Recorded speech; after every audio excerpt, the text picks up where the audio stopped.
Hi, you guys. I'm here to do a read aloud with you today. I picked a book off my kids' bookshelf, something they used to like when they were your age, and it's called Calvin Can't Fly. So here we go. Calvin is a starling. He was born under the eaves of an old barn with his 3 brothers, 4 sisters, and 67,432 cousins. Starlings have big families. Right from the beginning, Calvin was different. Right from the day all the little starlings tumbled out of their nests to discover the world. Charlie discovered worms. Adele discovered grass. Clement discovered dirt. Aubrey discovered water. And Calvin discovered a book.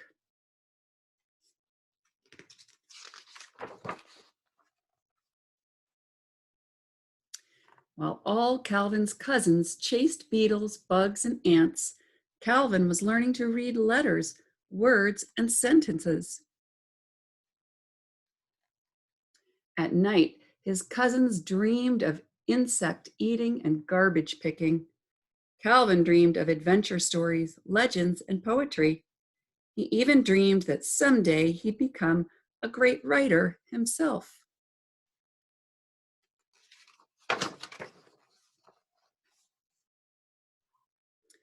On June 1st, when all the little starlings lined up for flying lessons with their teacher, Mr. Wingstead, Calvin was nowhere to be seen. "Where is that bird?" the teacher cried. Actually, Calvin was in the library. As the other little starlings were learning to swoop and hover and fly figure eights, Calvin buried his beak in books, and there his mind soared.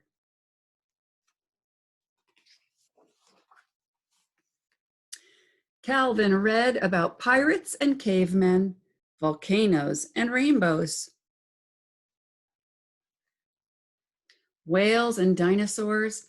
Calvin especially loved dinosaurs. He learned how the planets circle the sun, what makes the wind blow, and amazing facts like how caterpillars grow up to become butterflies. His books took him to places wings never could, and his heart fluttered with excitement.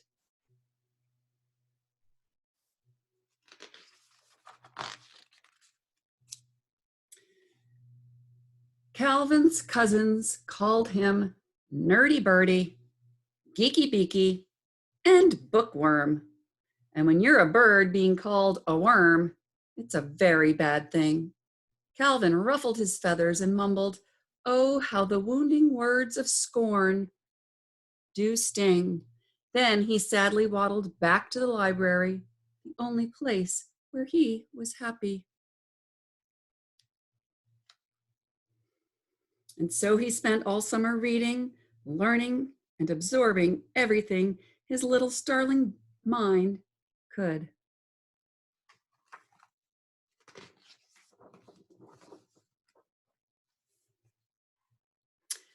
When the first leaf turned orange and fell to the ground, the fall winds sent a chill through the old barn. Summer's nests blew to the floorboards. It was time to head south. His cousins warned, "Calvin, you better learn to fly. In a couple of days, we've got to be out of here." Calvin said, "Ah, yes, migration. I've read about that." His sister asked, "Calvin, can you fly?" Calvin had to admit he couldn't. As all the other starlings took off in a giant formation, but Calvin could only stand and watch. A big lonely tear rolled down his cheek.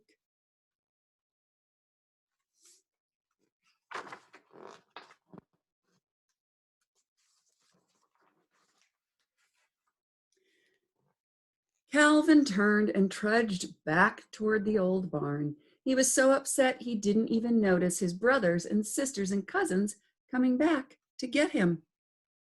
All of a sudden, they were tying up Calvin's middle with string and scraps of cloth they had found in the garbage.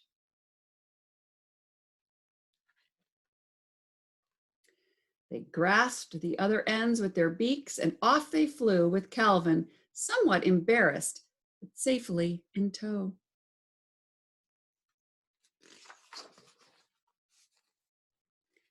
For days and days they flew.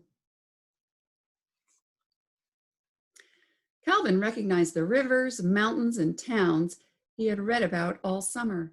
Excitedly, he pointed them out to his brothers, sisters, and cousins, but the other little starlings just flapped their wings and headed south.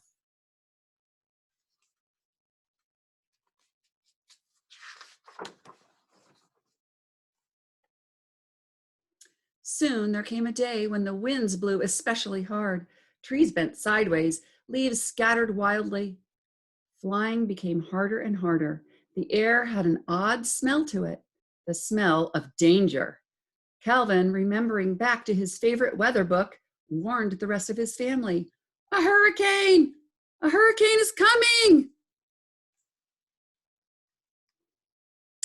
All of his brothers and sisters and cousins asked, "What's a hurricane?"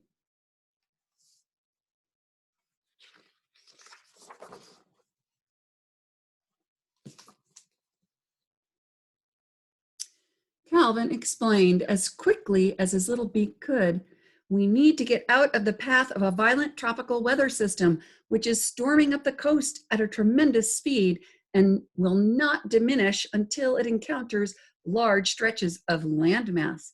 Everybody make haste into that cave." They had no idea what Calvin was saying, but they had to admit it did sound real. So the flock made a loop-de-loop left and a dipsy-doodle right and dove into the cave. They did everything Calvin told them to.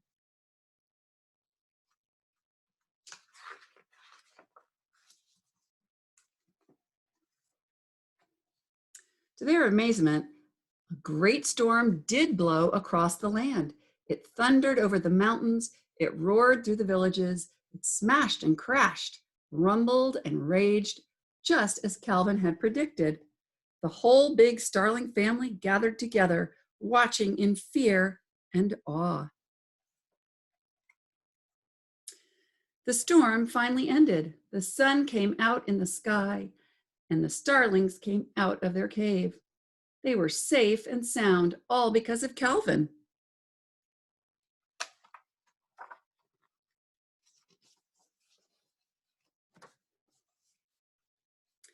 They celebrated with a great starling party in honor of Calvin.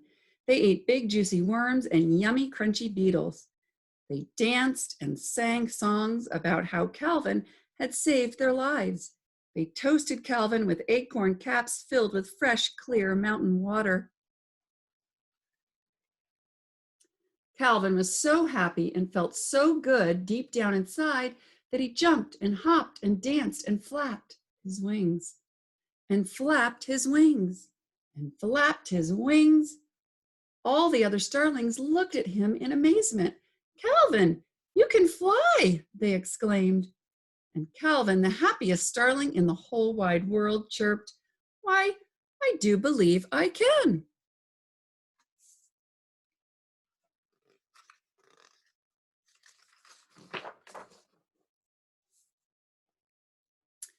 And they all flew south with big, wide smiles on their little starling faces,